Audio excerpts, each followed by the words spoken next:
nice to see you. Yes, what I'm doing here, actually come over, I'll teach you a few things that I learnt from the traditional owners of this land. First thing, the flyverkoffer is, I think that's what it's called. That's good for just keeping flies away. So you young city folk, you're not used to having flies in the bush, but we get them. I've got one right next to my eye right now. Okay, it's gone. I'm making a fire, and the reason I'm making this fire is for tonight. I'm going to have what we call in the bush a camp oven dinner. But you can't just throw it in the microwave like you city kids do. You've got to prepare. So we are making some coals, and we've got what's called, it's basically a big iron pot, and we're going to throw some food in it and cook it up and have quite a gourmet meal tonight. But come with me. Now look, some of the things you might need in the bush, you think you might need. Come around, follow me around. Come with me. You think you need the big four-wheel drive with the big fat tyres and all the junk? You don't. You don't need that. You think you need a gas cooktop? That's downright dangerous. If you started that now, with the plastic on top of it, that could take out this whole setup. This is what a lot of people would call, in the city and in the country, all the gear and no idea. All you really need in the bush is a shovel. And I've got one. So me, my fire, and my shovel, and my big iron pot are gonna live like kings out here tonight. And if you stick with me, I'll show you a few more tricks. Righto, city folk, so you look out here and it's a barren land, isn't it? You wouldn't think there was any food out here, would you? Just come with me. If we have a look around, it's not hard to find yourself a gourmet dinner. So you might have to keep up. It's not something you can just do sitting on your lounge with a PlayStation, so come with me. Now around here, you quite often get quite a meaty little, it's a native animal known as a shingle blue-tongued long-legged black lizard. Now just be quiet. Come on, keep up. You silly kid. Come on. Under these little things sometimes. Hang on, look at this. Look. See these tracks? That's your blue shingleback long-legged blue-tongued black-legged lizard. That means he's been over here. Look, that guy over here. He probably lives right near here. Now come on. Stop. Oh, come on, quick! I got him, quick! Righto, now we don't want to hurt the creature. We don't want to. You've got to be very sensitive. It's a natural occurring animal. And we're only doing this because we need a meal for the evening. So it has to be dispatched. I don't want you to see that, so just turn. I'll just screen this with my back, and then hang on.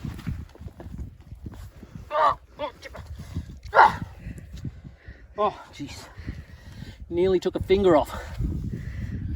I got him. Now we can take this fella back. We can cook him up. It'll be as good as a roast you've had at home. Come on, let's do it. So once you're playing with fire, you do not want to be, you see a lot of people will drink alcohol. Well, that's not me. And you know, I'm just drinking a black sugary drink. I'm not sponsored by anyone. But that's what I choose to do if I'm going to be working around fire, because fires can be very dangerous. So I'll take you over. Firstly, what I'll do is I'll take you over and I'll show you what I've got ready. Put the white man's term for our meal tonight is rabbit stew. So I'll put the rabbit in, and it's nearly ready to go, and I'll show you that in a second. And then I'll take you over to the fire and I'll show you how I migrate the coals towards the front, and then that makes the fire like an oven. And it's amazing, you know, kids these days think you do all of this with a microwave, but no, you can do it out here in nature. So when you're ready, you just come with me. Come on, don't dilly-dally. Hey, no, over this way. Thank you. So this is what's called a camp oven. I was talking to you about it before. You can use it for a lot of things, but tonight it's rabbit stew. So come on over, come on, have a look. Don't be afraid. It's not going to jump out at you. Look at that. I've thrown a few of the local grasses in and just a few legumes that I dug up. If you know where to look, and it hasn't hurt the environment at all. This stuff regenerates over and over. And sometimes you pull those things out, it's almost like pulling out a carrot or a potato. It just regenerates. So come with me, we'll go over to the fire now. Come on, don't dilly-dally. Go over here. So what we've got here is the fire, and it's been going for quite some, in fact, it's quite hot. It's been going for quite some time. So now we just want to let this die down, and then we're going to migrate the coals forward. So we're going to pull it, that's hot too. Not so much fire, but more coals. So as we come over here, we want to pull that back. We start moving things back. Oh, gee! Oh, lucky I brought my shovel. When your foot does catch on fire. Oh. Okay, so like I had my trusty shovel there. Sometimes, you know, things like that happen. They happen out in the bush. And a dry medium is a good thing to put a fire out with. So where were we? Okay, you could use the shovel to bring this back. But if you know what you're doing, just gently back, over to the side, always keeping an eye on where the wind's coming from. And there is your oven for the evening. So we're going to put that on there and we're going to let it sit and cook. And then that, my friends, will be the evening. Who is this wanker?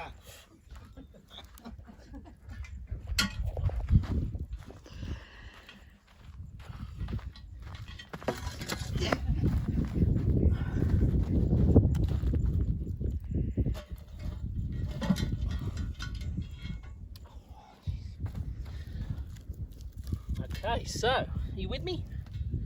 So now we just tuck these little fellas around the edges.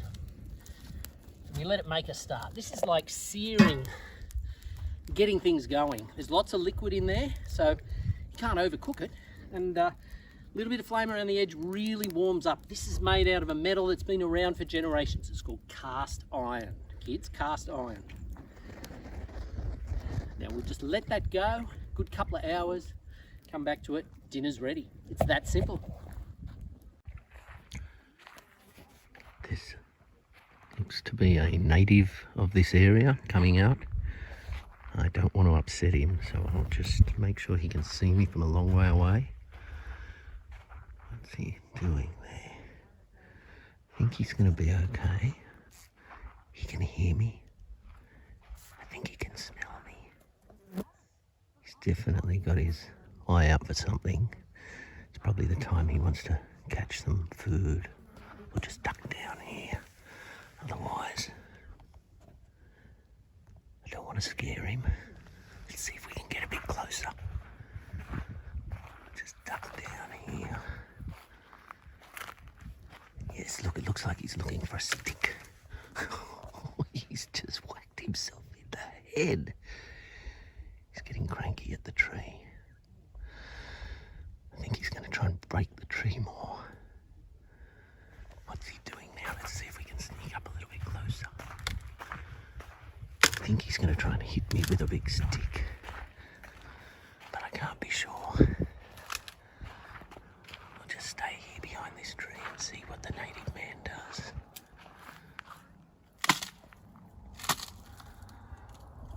He's probably got a sore head now, so I don't want to scare him.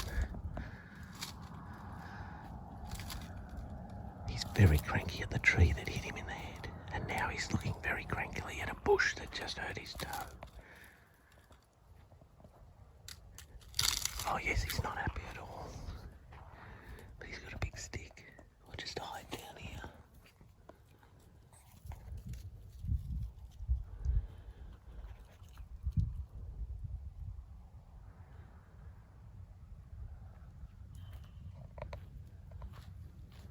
Doesn't appear to be bleeding from the head where he whacked himself.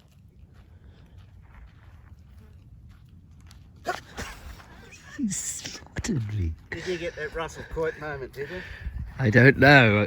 How are you, native man? The branch come back. Is my forehead bleeding? No, I can't see it. I can see a scratch, but no. And yes, I did get it all. Also pulled a muscle in the shoulder. And trod on a bush that hurt your foot, from what I could tell. It's amazing what these old timers can do. They're quite resourceful. I don't even know the good man's name, but he said, okay, so you finished cooking, but what about sitting around a fire for the evening? Seems like he's talking to himself a lot. What's up, young man? Just broke off a bunch of other stuff, but I can't find it. Oh, Must be, old man's problems? yeah, senior's moment. Can I help you? Yeah, find all the other wood that I just broke off. Okay, I'm sure I can do that. He says a lot of all the time, but Probably seen that's you okay. do it. No, I was actually busy, but no, I was busy making flame and fire. I just broke off a whole bunch of shit. Oh, there it is. There. There it is there. What a great guy. What a lovely man. Just walks out into the desert and finds fire, wood. Sorry, it's not a great deal. Oh, Get the flames going. likes to talk to himself a bit. Make the photos look good. Yeah, right, eh? For that Russel-Quoit guy. Yeah. David Russel-Quoit, sorry.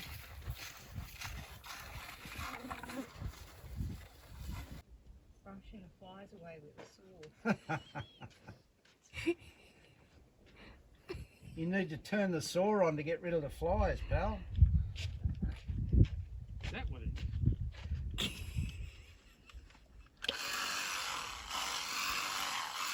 Cut your head off. Direct pressure on the juggler.